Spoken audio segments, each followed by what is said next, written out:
दोस्तों ये तस्वीर देखा आपने? ये तस्वीर कोई अफगानिस्तान तालिबान का नहीं बल्कि हिंदुस्तान के ही एक राज्य की तस्वीर है। उस राज्य का नाम मणिपुर है, जो पिछले 4 महीने से क्या हो रहा है, क्या कुछ नहीं हो रहा है, क्या क्या नहीं हुआ है, ये आप सब जानते हैं। मणिपुर की स्थिति बद से बदतर होती जा रही है, लेकिन हमारे प्रधान सेवक मणिपुर की चिंता छोड़कर देश की कौन सी चिंता में लगे हुए हैं, ऐसा कौन सी चिंता कर रहे हैं ये किसी को नहीं पता। क्योंकि कहते हैं ना, मैं देश सेवा के लिए हूं, 18 घंटा देश सेवा में लगा रहता हूं।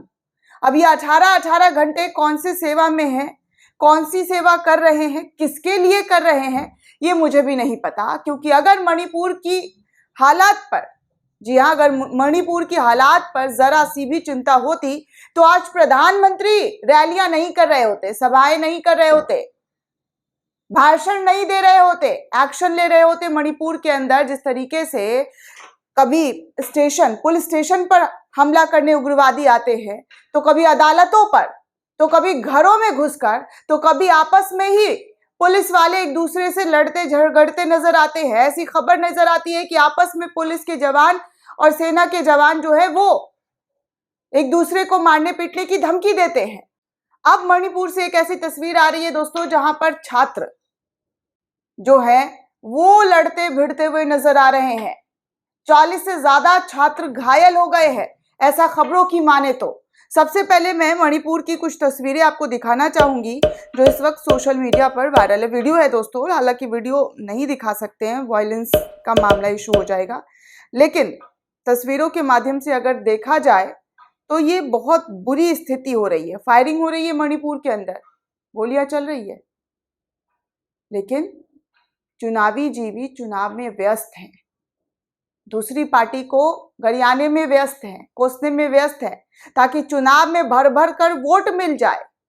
वोट, वही वोट जो प्रधानमंत्री और तमाम नेताओं को चाहिए होता है, जनता का वोट। लेकिन जनता की तकलीफ, जनता के प्रॉब्लम्स कौन देखेगा, कौन सुनेगा, इससे किसी को कोई फर्क नहीं। अभी कल 2-3 दिन पहले की बात है, इंटरनेट यहाँ पर स्थगित किए गए थे, लेकिन फिर से हालात ऐसे हो गए हैं दोस्तों कि उस तस्वीर को देखकर ऐसा लगता है कि हम भारत के किसी राज्य की तस्वीर नहीं, किसी दूसरे मुल्क की तस्वीर देख रहे हैं। इस वीडियो को कांग्रेस के अध्यक्ष, यूथ कांग्रेस के अध्यक्ष BV श्रीनिवास शेयर करते हुए लिखते हैं, ये पड़ोसी मुल्क पाकिस्तान नहीं, भारत का ही एक राज्य मणिपुर है। प्रधानमंत्री जी, 2 मासूमों को बेरहमी से मार दिया गया। महीनों से मणिपुर नफरत की आग में जल रहा है। सैकड़ों मारे जा चुके, हजारों लोग बेघर हो चुके हैं। क्या चुनाव प्रचार ही प्रधानमंत्री का राजधर्म रह गया है?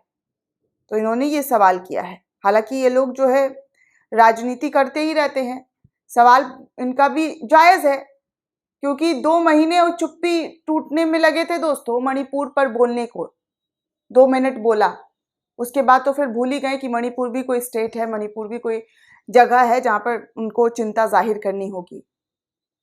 क्योंकि अगर चिंता जाहिर होती, शांति बहाल की गई होती, तो ऐसी अशांति वाली तस्वीरें नहीं देखने को मिलती। वसीउद्दीन सिद्दीकी नाम के एक यूजर हैं, वो लिखते हैं इस वीडियो को शेयर करते हुए कि मणिपुर का वीडियो क्लिप जो है वो डरा देने वाला है। वो भी हमारे देश का एक हिस्सा है। सत्ता पक्ष और विपक्ष को सारा प्रचार प्रसार बंद करके मणिपुर की शांति की बहाली के लिए कोशिश करना चाहिए। जाहिर सी बात है दोस्तों कि मणिपुर की जो स्थिति है उस पर पहले इंसान को सोचना चाहिए, या फिर चुनाव प्रचार के लिए आप सोचेंगे? चुनाव प्रचार ज्यादा इंपॉर्टेंट है या मणिपुर इंपॉर्टेंट है ज्यादा? क्योंकि यहाँ पर 1 महीने नहीं, 2 महीने नहीं, 3 महीने नहीं, 4 महीने नहीं, अब 5वां महीना चल रहा है, और फिर भी सरकार है कि जाग ही नहीं रही है, नींद खुल ही नहीं रही है। ऐसी तस्वीरें देखने को मिल रही है जो कि डरा रही है इंसान को कि आखिर हमारे ही देश का एक राज्य इस तरीके से क्यों हिंसात्मक घटनाओं का शिकार हो रहा है, क्यों वहां पर चीजें सही नहीं हो रही हैं, हालात को कंट्रोल क्यों नहीं किया जा रहा है।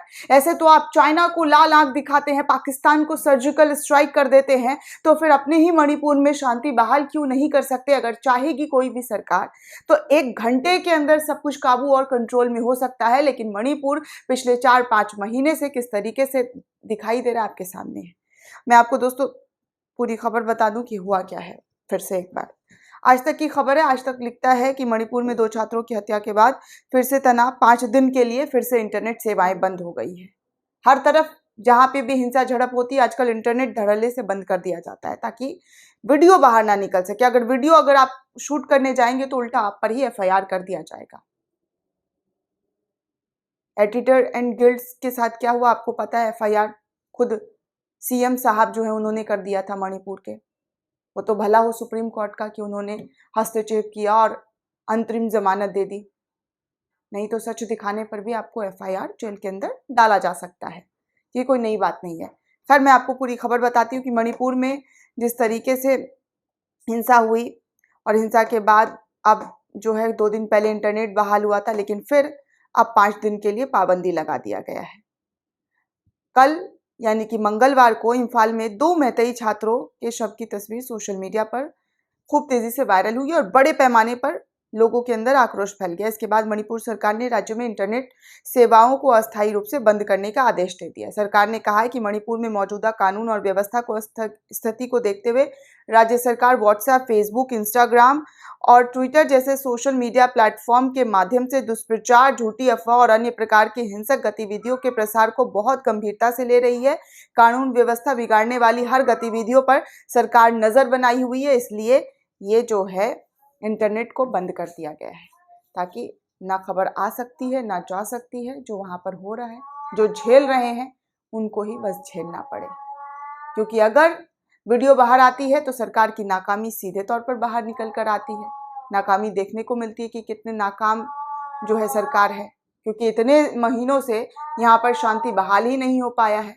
लंबी लंबी छोड़ने के लिए तो लोग छोड़ देते हैं, लेकिन हकीकत क्या है वो आपके सामने है। दोस्तों इस पूरे रिपोर्ट को लेकर आप क्या सोचते हैं, आपकी क्या प्रतिक्रिया हमें कमेंट करके जरूर बताइएगा। साथ ही साथ चैनल को सब्सक्राइब करना बिल्कुल भी ना भूलें।